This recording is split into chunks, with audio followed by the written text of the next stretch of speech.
Exercise number 16. Start. Tomorrow we will celebrate the Republic Day full stop.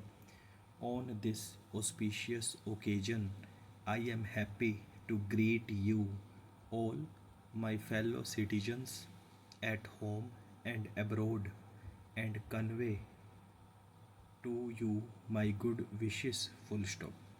This is no doubt a joyous occasion and we celebrate it with all enthusiasm full stop.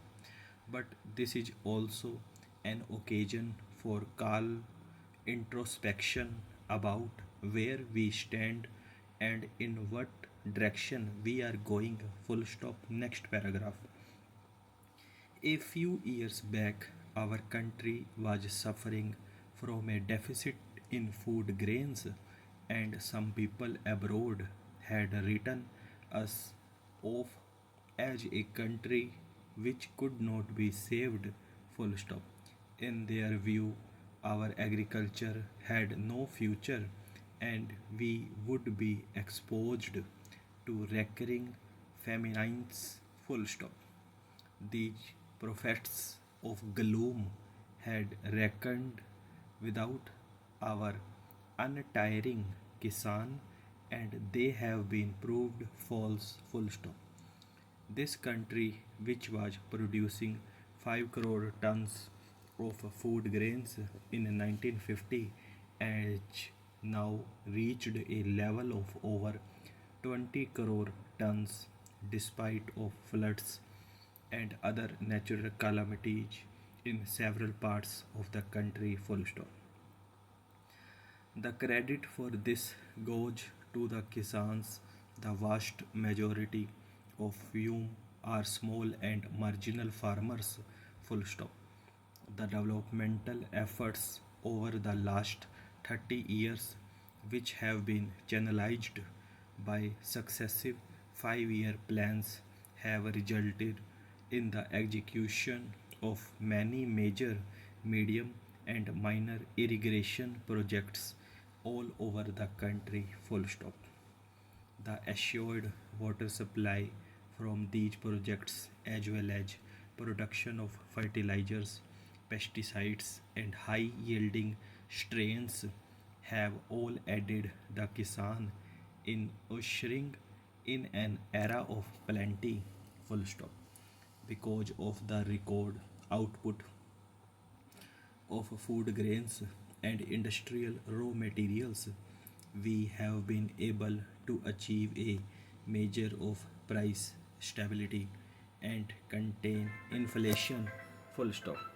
Food sufficiency is among the major factors that have helped the country to sustain the strengthen its political and economic independence. Next paragraph. We cannot, however, afford to be complacent. Full stop. In the coming years, we will have to place agriculture on a sounder and more viable base. Full stop. We will have to assure fair prices for the farmers' produce and reduce the cost of inputs that will encourage the Kisan to work harder and show better results. Full stop.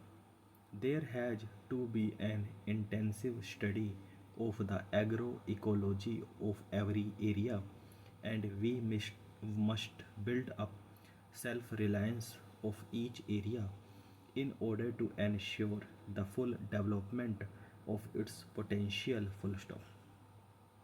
If farmers, scientists, extension workers, developmental administrators, Moss India agencies, and above all, our political leaders will all work together, we can soon regain the old image of our as a land full of milk and honey. Next paragraph. While this achievement is certainly within our reach, a radical change in the entire value system of our urban societies is essential for attaining this goal. Full stop. The brain drain and the depletion of resources from the village to the city must not only be stopped but must be reversed. Full stop. The imperative need is for a happy combination of brain and brawn for achieving the rural prosperity. Full stop. Those living in villages and our scientists and technologists who choose to work in villages must be provided with adequate facilities. Full stop. The basic minimum needs of the rural people must be fulfilled without further delay. Full stop. In the welter of demands and agitations by the urban pressure groups for an ever increasing share in the national cake, the needs of the poor farmer, the real producer of wealth in our country, full stop, are kept to be overlooked, full stop. Let us not forget that India will prosper only if the tiller of the soil lives and prospers. Full stop. Next paragraph.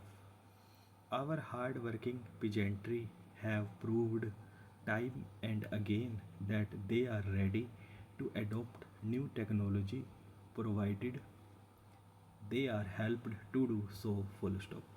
It is now the responsibility of every citizen in this country to ensure that our farmers are able to produce more food from less land. Full stop.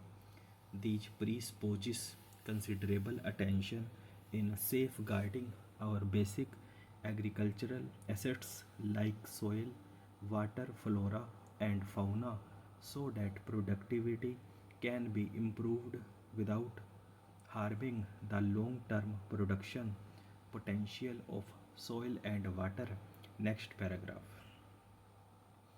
I have had occasion to fly over the Himalayas in recent months and I was shocked to see the extent of deforestation that has taken place. Full stop. What was once all greenery has been reduced to barren rocks. Full stop. Such denudation and the resultant soil erosion pose a grave danger to our future. Full stop. Floods and droughts are caused by thoughtless destruction of forests. Full stop. We should ensure that in our zeal to bring more land water under the plug we do not disturb the delicate balance of nature. Full stop. We need to create new forest belts to be maintained in perpetuity. Full stop. I am happy that the state governments are now imposing restrictions on the felling of trees and preventing further denudation of forest areas. Full stop. But this is largely a matter for community involvement and initiative, and I hope our people, particularly in the rural areas, will take up this work in right earnest. Full stop. If today many people still go without enough food, it is not because of lack of food, but rather because of lack of purchasing power. Full stop. Hence, our agricultural plans will have to aim at generating more and more employment in the rural areas in addition to providing food for our growing population. Stop and over.